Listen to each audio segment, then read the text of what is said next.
welcome back to Pros on Production. We are going to give you a little bit more backstory on Micah and Rebecca and how we met. Yeah, that's an interesting story. All right, so let's talk about the first time we met and your favorite memory of that first meeting. I remember it well. I remember, yes. She doesn't. She doesn't because she has literally no memory of the first time we met. It's true. Like, that's the kind of impression I made. She doesn't even remember me. So, but I remember... It makes for a good story, though. Okay, so we met on the set of a live production. We met at the Sights and Sounds of Christmas down in Florida, Word of Life, Florida. And I remember I was a spotlight guy. That's all I did for the show. It was great. It was a great gig. I had very few responsibilities other than doing spotlight stuff. It was me and this other guy, a buddy of mine named Todd, who actually was one of my groomsmen. Anyway, he and I were on the spotlight, and I saw Rebecca on stage. She was acting, and I just remember she was sitting alone. I was like, dude, who is that? Like, that was my actual, like, quote, who is that? So, and he's like, I don't know. Go down and say hi. So I'm like, absolutely. That's what I'm going to do. So I went down and I said, so you must be exhausted. And she's like, yep. That was the end of that conversation. I was like, man, dude, Todd was all like, so what's her name? What's she like? Whatever. And I'm like, I don't know. She's like some stuck up rich girl, which was like not true. Mm-hmm. She's a little stuck up, but she wasn't a rich girl. I'm just kidding about the stuck up part too. So she has no memory of that. Then, so let's fast forward. December, January, February, March. 3 months? Yeah. We met in March, and that was also at an actual production. Mm-hmm. So that was destined, or that was a foreshadowing things to come, I guess. But anyways, then we met the first time. And what is your first memory of us meeting? I think I know what it is. Well, it was backstage. Mm-hmm. I don't remember. I think it was stage right. I'm not sure. But, like, I don't know how we started talking, but I just remember that we kept on talking. And I remember connecting with you in our conversation and knowing that I just wanted to get to know you more. Yeah. At that point in time. Yeah, we had a lot, probably early on, we figured out there were a lot of interesting similarities. Like, I kind of grew up in a hunting and fishing family. You come from a hunting and fishing family. You grew up kind of in the country. I grew up kind of in the country. And we just connected on some of those points. Yeah. And then...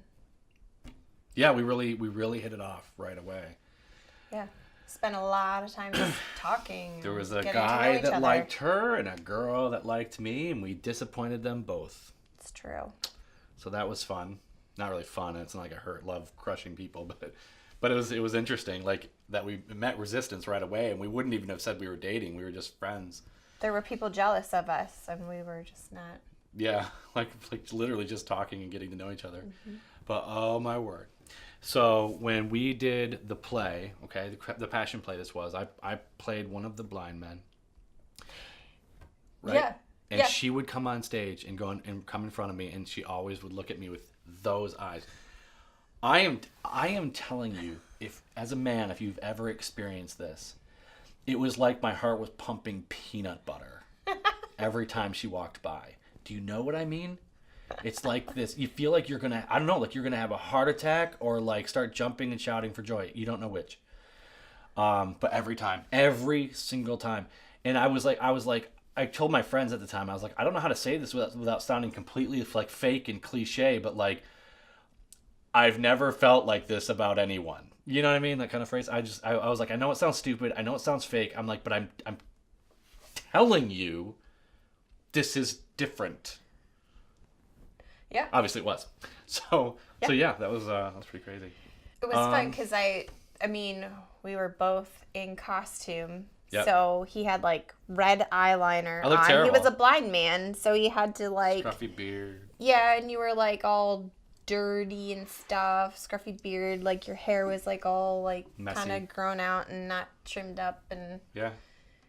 And honestly, yeah, I didn't know like didn't even really know what I looked like. When we got back on campus all for the best, in New York, I actually found out what you actually look like. without a beard, shaving, and all that stuff. Yeah, it was funny. Hopefully, it was just like a positive experience. Well, it was, but it was like, I don't know. I knew he was a blind man first. That's great. That's good. That's good. Yeah. So it was funny though. We were like not dating. We were friends. We were friends. Friends. And so this is where it gets a little weird. So we were getting to know each other, and that's how she. By the way, as you know, we probably know this. We served on a summer camp together. Not her first choice. She wanted to be at the campground. Mm-hmm. You were not. You got your, I guess, second choice. Third choice. Because I chose the island, and then I ended up at the ranch. Yeah. Poor Rebecca. I know. Lucky. I'm surprised I didn't want to be on the ranch. I just didn't know much about it. Yeah. No. So it makes an obvious third choice. For me, it was my first choice. But I was a program guy, and I was known as Sheriff Sterling. And that is how we came up with MR Sterling Productions. Yep, Micah, Rebecca, Sterling, and you can kind of see how the S from Sterling loops into the R and all that. Our logo's on the wall over there. That's why he keeps looking over there. Right it's on his shirt, though. Yeah, yep. So that was that's our little romantic gesture and nod to when we met and we're getting to know each other, courting or whatever you want to call it. Mm-hmm.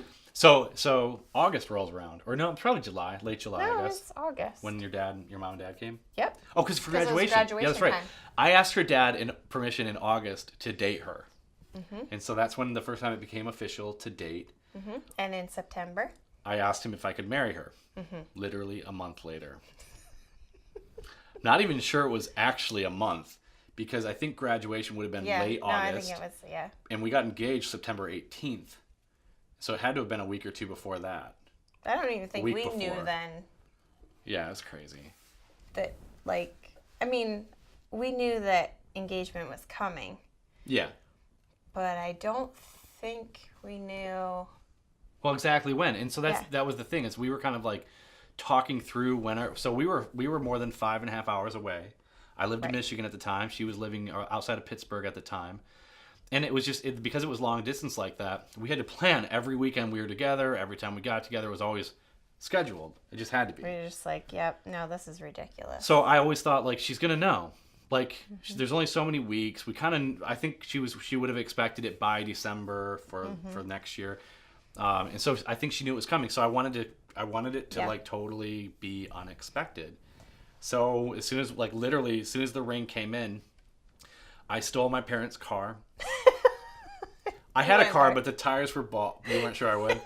The tires were bald, so I couldn't drive it. My parents were up at the cabin, which is where she thought I was going. Mm-hmm. They were at the cabin, and I needed a car, so I took theirs. I didn't think it was a big deal at the time, but it was very upsetting. But anyway, no, we got there. We got engaged, right? Mm-hmm. This is the worst part. I actually forgot to get on one knee. I'm crying and blubbering and all that stuff about how much I love her, and when I actually finally proposed, I wasn't even on one knee. It's all good. Yeah, I don't even think it crossed your mind either at the time. Yeah. So, but we got engaged. I called my parents right away and told them. They were super excited until they found out about the car. So that was interesting to try to live that down. So, and they were happy. They were happy. We got over it. No big deal. Now it's a funny memory. I always knew it would be. You planned that. I'd plan it, but I knew, I was like, they'll get over it eventually. Yeah, so that's how we met, and then we were married actually, June 9th. Which would have been 9 months later. Yeah. So literally, I think from the time we met to the second time about we met, 14 months or so. 14, 15 months. Yeah. And here we are. 18. Almost 18 years later. No, that's from when we got married. Oh, I guess yeah, it is 18 years. From the time we met, it would be 18 years. So 18 going on 9. Well, wait. It would be 19 years going on, and entering into our 20th year since we met. Yeah. So, wow. She's so old. Oh my word. I don't know. Anyway, that's our story. Hope you liked it. We'll see you next time. All right. Bye.